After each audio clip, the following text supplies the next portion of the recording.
সম্মানিত ভাইরা আমার, গভীর মনোযোগের সাথে লক্ষ্য করুন। বিশ্বনবীজি আমার যখন কোরআনুল কারীমের দাওয়াত সমাজের ভিতরে দিতে শুরু করলেন, মুহাম্মদ সাল্লাল্লাহু আলাইহি ওয়াসাল্লামকে মক্কার গাড্ডা কাফেররা নানান ধরনের অফার করলেন। ও মুহাম্মদ সাল্লাল্লাহু আলাইহি ওয়াসাল্লাম, কোরআনুল কারীমের দাওয়াত তুমি ছেড়ে দাও।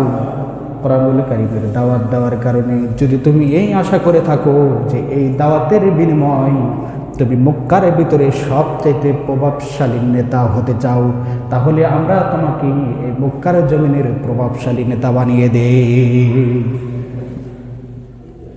আবার অফার করা হলো, ও মুহাম্মদ সাল্লাল্লাহু আলাইহি ওয়াসাল্লাম, তুমি কোরআনুল কারীমের দাওয়াতের মাধ্যমে যদি তুমি অর্থ সম্পদ নিজের করে নিতে চাও, যদি তুমি এটা করার জন্য কোরআনুল কারীমের দাওয়াত দেওয়া শুরু করে থাকো, তাহলে শোনো, আমরা তোমাকে সম্পদশালী বানিয়ে দেই।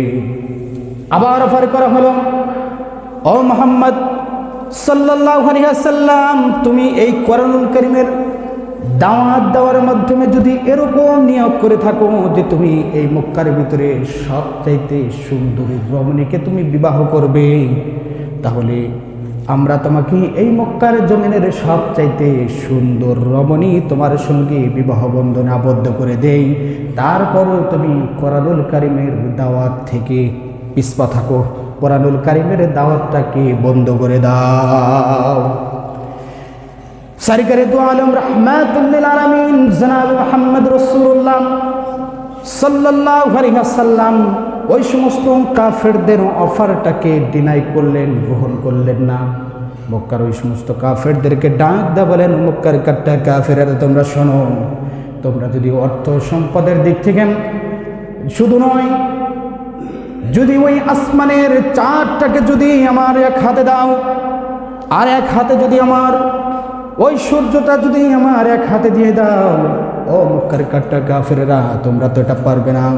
কিন্তু আমি মুহাম্মদ সাল্লাল্লাহু আলাইহি ওয়াসাল্লামকে যদি আকাশের চন্দ্র আর সূর্যকে যদি এক হাতে এনে দাও, তারপরে মুহাম্মদ রাসূলুল্লাহ সাল্লাল্লাহু আলাইহি ওয়াসাল্লাম কোরআনের দাওয়াত থেকে পিছপা হবে না।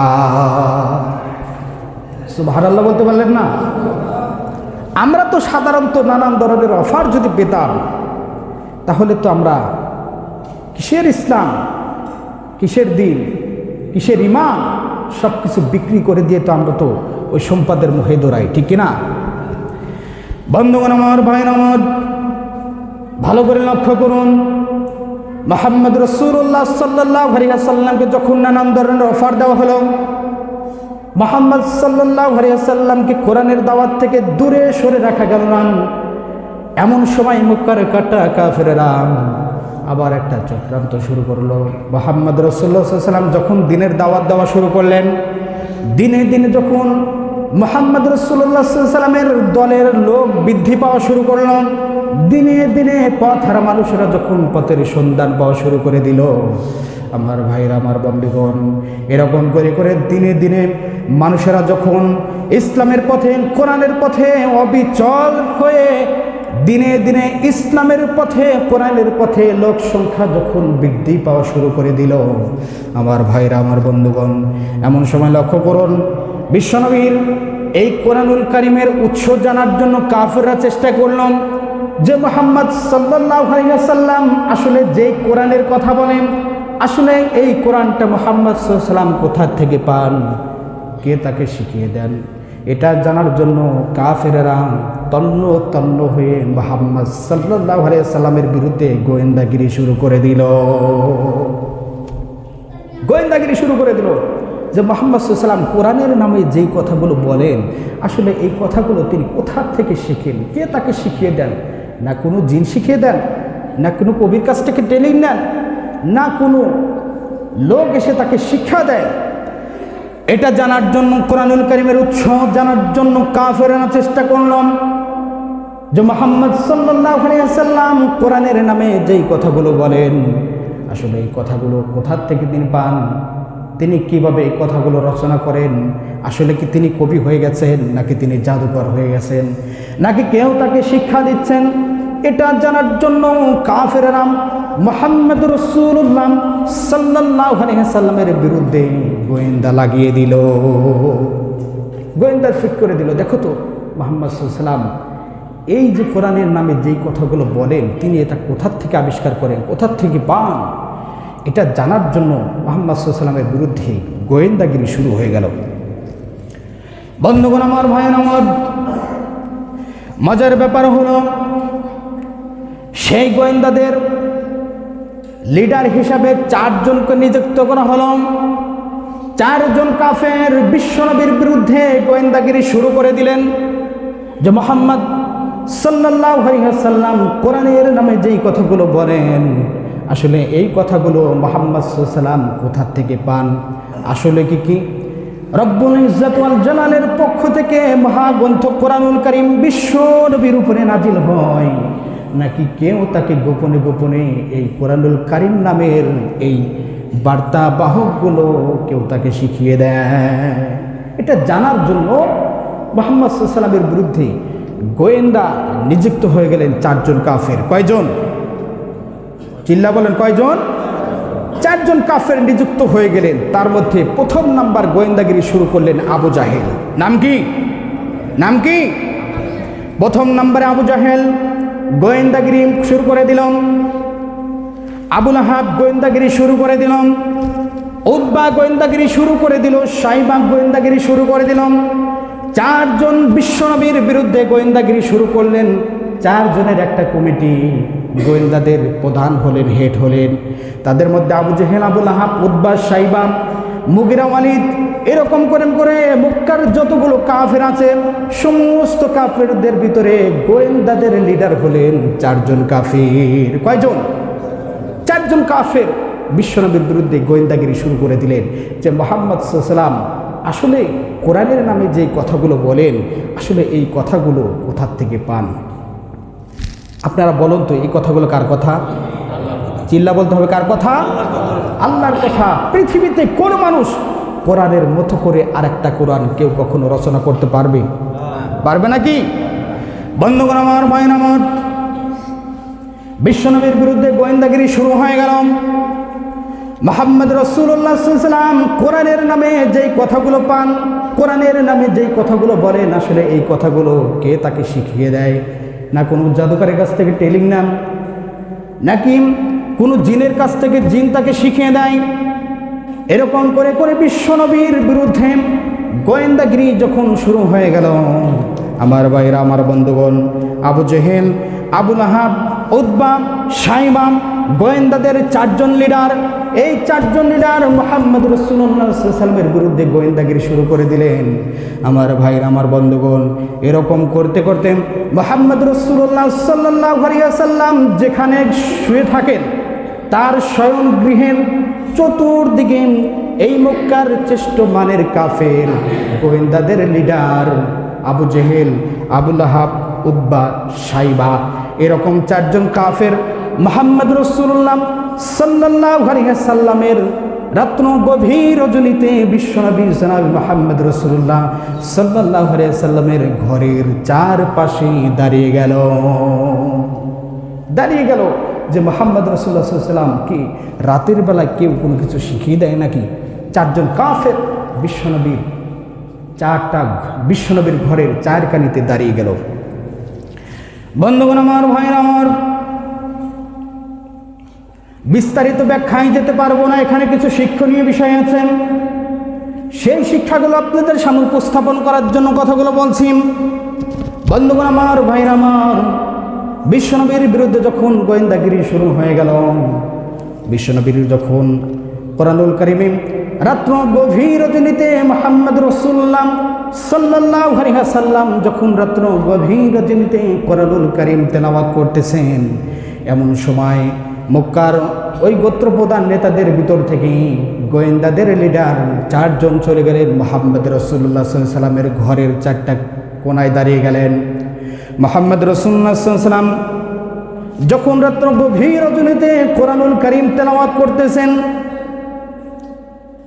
মক্কার ওই গোত্রপ্রধান নেতাদের ভিতরে 4 জন গোয়েন্দাদের লিডার চলে গেলেন। মুহাম্মদ রাসূলুল্লাহ সাল্লাল্লাহু আলাইহি ওয়াসাল্লামকে আসলে কি কেউ কোরআনুল কারীম শিখিয়ে দেয় নাকি?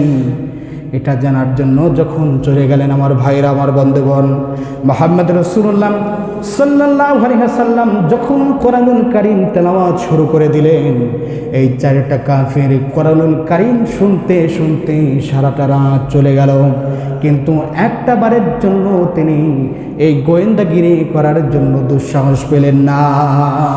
কোরআনুল কারীমের মুজিজায় আকর্ষণে তার দাঁড়িয়ে থাকতে থাকতে সারাটা রাত চলে গেল। যে মুহাম্মদ সাল্লাল্লাহু আলাইহি ওয়াসাল্লাম আসলে কোরআন কে তাকে শিখিয়ে দেয়, এটা তল্লাশি করা তো দূরের কথা। মুহাম্মদ রাসূলুল্লাহ সাল্লাল্লাহু আলাইহি ওয়াসাল্লাম যখন কোরআনুল কারীম তেলাওয়াত করে, চারজন কাফের এরকম শুনতে শুনতে ভোরবেলা হয়ে গেল। বন্ধুগণ আমার, ভাইয়ের আমার, এরকম গোয়েন্দাদের চারজন বিশ্বনবী জনাবে মুহাম্মদ রাসূলুল্লাহ সাল্লাল্লাহু আলাইহি ওয়াসাল্লামের ঘরের চার কোনায় যখন দাঁড়িয়ে গেল, এরকম দাঁড়িয়ে থাকতে থাকতে মুহাম্মদ রাসূলুল্লাহ সাল্লাল্লাহু আলাইহি ওয়াসাল্লামের কণ্ঠের তেলাওয়াত কিন্তু কোরআনুল কারীম শুনতে শুনতে চারটা কাফেরের জন্য বোর হয়ে গেল।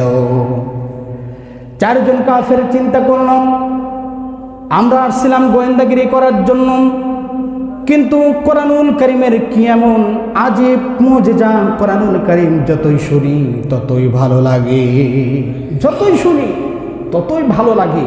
কোরআনুল কারীমের একটা মুজিজা হলো কোরআনুল কারীম কোনোদিন কারো কাছে বিরক্তিকর হবে না, ঠিক কিনা বলেন? সেই ছোট্টকাল থেকে আমরা সূরা ফাতিহা দিয়ে তেলাওয়াত শুনি, একাও বলি, কোরআনুল কারীমের ভিতরেও পড়ি, আবার বিভিন্ন মাহফিলে গিয়ে কোরআনুল কারীমের সূরা ফাতিহা সেই ছোট্টকাল থেকে শুনছি। আজ পর্যন্ত কি কেউ কি বলেছে এটা শুনতে আর ভালো লাগে না, অন্য সূরা ধরেন? বলেছে কেউ?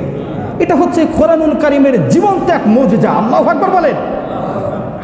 বন্ধুগণ আমার, ভাইয়ের আমার, চারটা কাফের যখন কোরআনুল কারীমের উৎস জানার জন্য মুহাম্মদ রাসূলুল্লাহ সাল্লাল্লাহু আলাইহি ওয়াসাল্লামের ঘরের চার কোনায় গিয়ে দাঁড়ালো, মুহাম্মদ রাসূলুল্লাহ সাল্লাল্লাহু আলাইহি ওয়াসাল্লামের মুখের তেলাওয়াত শুনতে শুনতে চারটা কাফেরের জন্য ভোরবেলা হয়ে গেল।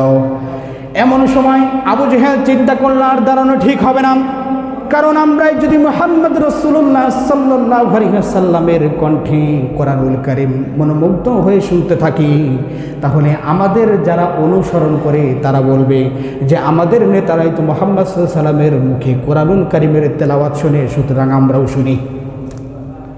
নেতা যেহেতু শুনে আমরাও শুনি। মুহাম্মদ রাসূলুল্লাহ সাল্লাল্লাহু আলাইহি ওয়াসাল্লামের তেলাওয়াত কি তো আয়াত কারিমা শুনতে শুনতে এরকম যদি সুযোগ পেয়ে যায়, আমাদের দলের লোক সংখ্যা একেবারে নিঃস্ব হয়ে যাবে। সুতরাং কি করে? রাত্র অন্ধকার থাকতেই আমরা যথাস্থানে গিয়ে পৌঁছে যাই। বন্ধুগণ আমার, ভাইয়ের আমার, আবু জাহেল কোরআনুল কারীম শুনে শুনে সারাটা রাত পাড়ি দিলেন। আবু লাহাব কোরআনুল কারীম শুনে শুনে সারাটা রাত পাড়ি দিলেন। উতবা কোরআনুল কারীম শুনে শুনে সারাটা রাত পাড়ি দিলেন। সাইবা কোরআনুল কারীম শুনে শুনে সারাটা রাত যখন পাড়ি দিলেন, এমন সময় ভোরবেলা যখন হয়ে গেল, তারা চিন্তা করল আর দাঁড়ানো ঠিক হবে না।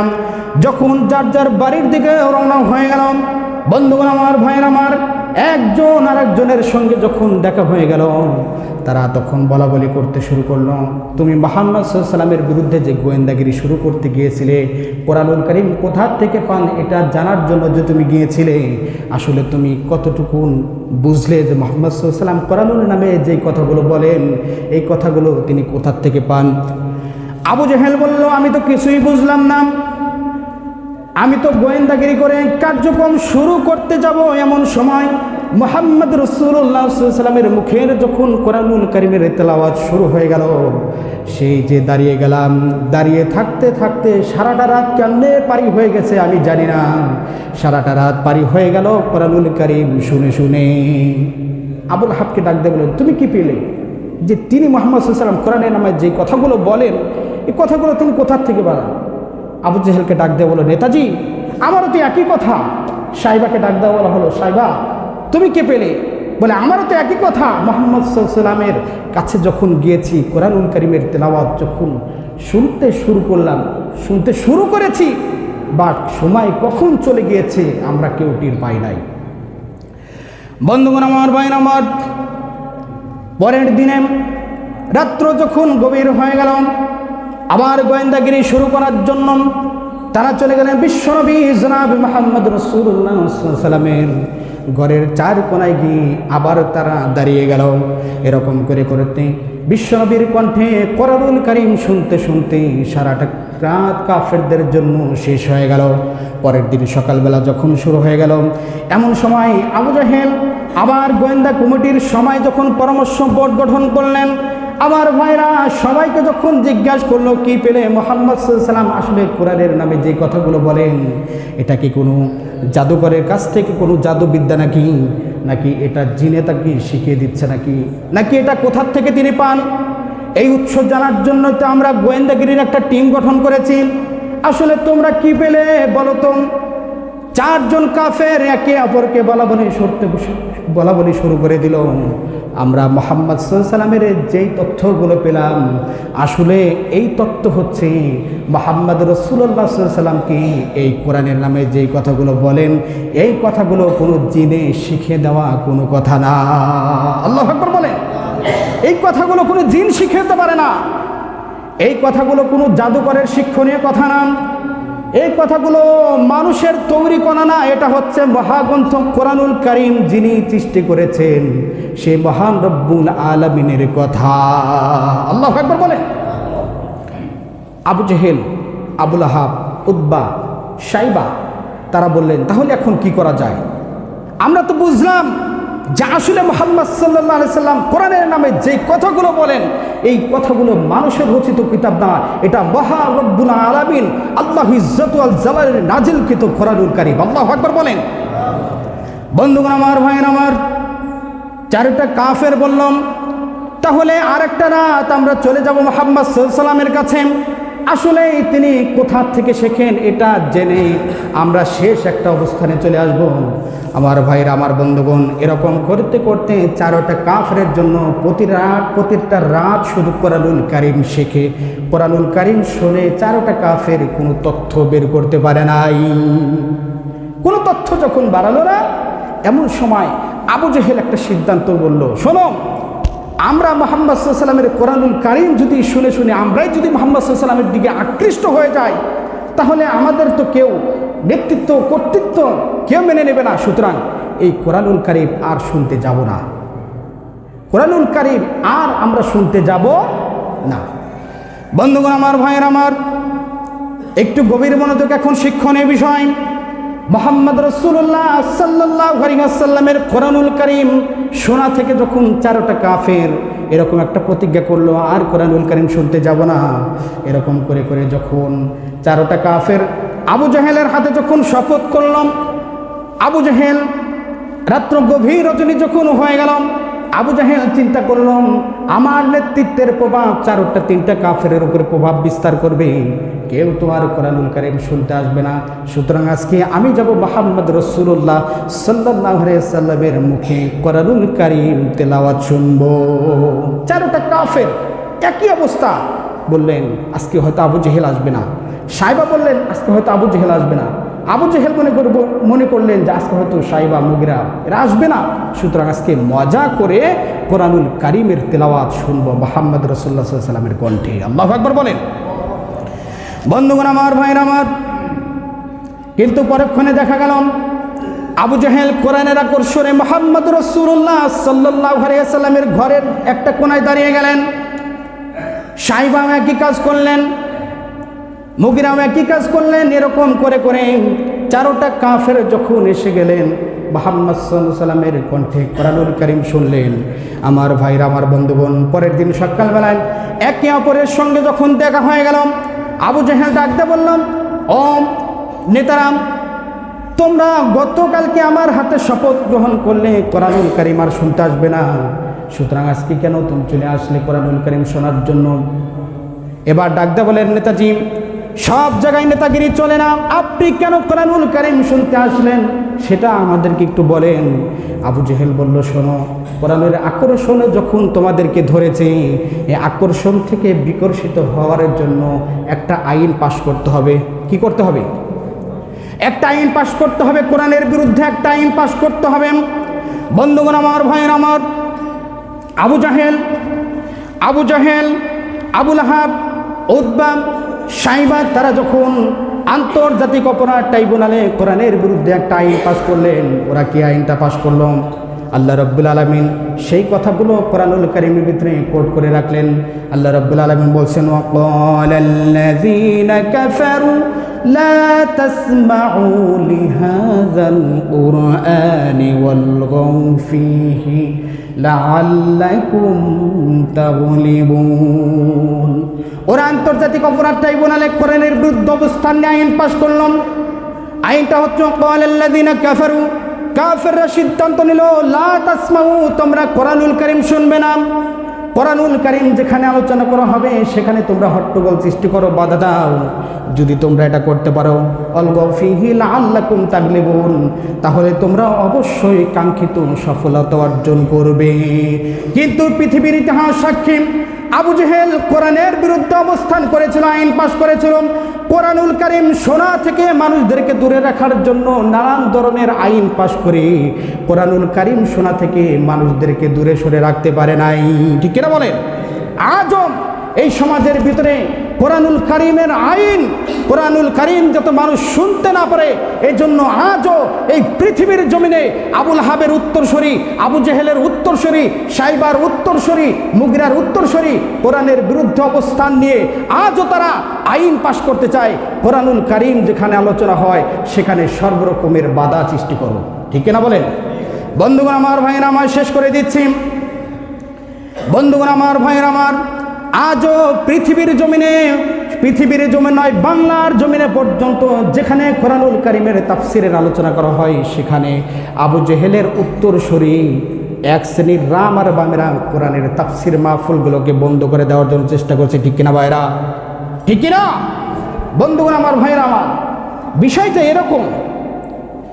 বিষয়টা এরকম যে এলাকার ভিতরে সবচেয়ে ধনী একজন ব্যক্তি মৃত্যুর মুমূর্ষু অবস্থায় পড়ে গেল। ডাক্তার সাহেব লক্ষ্য করে বললেন, এই রোগীকে সুস্থ করতে হলে এখন এক ব্যাগ রক্তের প্রয়োজন। কিসের প্রয়োজন? কিসের প্রয়োজন? রক্তের প্রয়োজন। এলাকার ভিতরে ঘোষণা করা হলো, আমাদের এলাকার গোত্রপ্রধান নেতা মুমূর্ষু অবস্থায়, তার এক ব্যাগ রক্ত লাগবে। কি লাগবে? এক ব্যাগ রক্ত লাগবে। রক্তের গ্রুপটা কি? বলে বি পজিটিভ। এলাকার ভিতরে তন্ন তন্ন করে খুঁজে দেখা গেল বি পজিটিভ রক্ত আর পাওয়া গেল না। খুঁজতে খুঁজতে একজনের কাছে পাওয়া গেল, যেই লোকটা হচ্ছে একেবারেই কৃপণ। সেই লোকটা একেবারেই কৃপণ। সেই কৃপণ ব্যক্তিকে যখন বলা হলো, ভাই আমাদের এলাকার গোত্রপ্রধান নেতা মারা যাবে, সুতরাং আপনি যদি এক ব্যাগ রক্ত দেন নেতাকে হয়তো বাঁচানো যাবে। কৃপণ বলছে, আমার শরীরে এমনি রক্ত নাই, আমি একবেলা খাই তো 3 বেলা খাই না, আমার শরীর থেকে রক্ত দেওয়া যাবে না। কৃপণকে জোর করে ধরে যখন হাসপাতালে বেডে নেওয়া হলো, এক ব্যাগ রক্ত তার কাছ থেকে যখন নেওয়া হলো, নিয়ে কৃপণকে এবার ডাক দিয়ে বলা হলো, ভাইজান শোনেন, আপনি যে এক ব্যাগ রক্ত দিয়েছেন, এই এক ব্যাগ রক্তের কারণে আপনাকে 1 লক্ষ টাকা হাদিয়া দেওয়া হলো। কৃপণ তো খুবই খুশি। কৃপণকে আবার বলা হলো যে, ভাইজান আগামী মাসের 3 তারিখে আমাদের গোত্রপ্রধান নেতাকে আরেক ব্যাগ রক্ত দিতে হবে। কৃপণ তো খুবই খুশি যে আরেক ব্যাগ রক্ত দিলে 1 লক্ষ টাকা পাওয়া যাবে। কৃপণ খুশি হয়ে হসপিটালের বেডে চলে গিয়েছে। গিয়ে যখন এক ব্যাগ রক্ত দেওয়া শেষ, এবার বলছেন, ভাই আমার 1 লক্ষ টাকা আমাকে বুঝিয়ে দেন। কৃপণ যখন বলছে 1 লক্ষ টাকা বুঝিয়ে দেন, সে এলাকার গোত্রপ্রধান নেতা পকেট থেকে দেখেন টাকা পয়সা কিছু নাই, 5 টাকা দিয়েছেন, তার 3 টাকাই ছেঁড়া। কৃপণ রাগান্বিত হয়ে গেল। কি ব্যাপার? গতবার 1 ব্যাগ রক্ত নিয়েছিলেন, 1 লক্ষ টাকা দিয়েছিলেন, আজকে 1 ব্যাগ রক্ত দিয়েছি, আজকে আমাকে 1 লক্ষ টাকা না দিয়ে 5 টাকা দিয়েছেন, তার 3 টাকাই ছেঁড়া। এবার ধনী ব্যক্তিটি লক্ষ্য করে কৃপণকে লক্ষ্য করে বলছেন, ভাই আমি ছিলাম ধনী, রক্ত ছিল আমার পরিষ্কার। আপনার কৃপণ ব্যক্তির রক্ত যখন আমার শরীরের ভিতরে ঢুকেছে, আমিও তখন হয়েছি কৃপণ, 5 টাকায় দিয়েছি, এর বেশি দিতে পারবো না। আপনি কৃপণের রক্ত আমার শরীরে যখন এসেছে, আমিও কৃপণ হয়ে গেছি। আজও বাংলার জমিনে এক শ্রেণীর রাম আর বামেরাম তাদের শরীরের রক্ত আজকে যদি টেস্ট করা হয়, তাদের শরীরের ভিতরে আবু জাহেলের রক্ত পাওয়া যাবে, ঠিক কিনা? তাদের শরীরের ভিতরে মুগিরা, ওয়ালিদ, সাইবা, কাফেরদের রক্ত পাওয়া যাবে। যাদের শরীরের ভিতরে আবু জাহেলের রক্ত, ফিরাউনের রক্ত, নমরুদের রক্ত, তারা কোরআনের তাফসীর মাহফিল হোক, কোরআনের আলোচনা হোক, তারা কখনো সহ্য করতে পারবে না, ঠিক কিনা বলেন?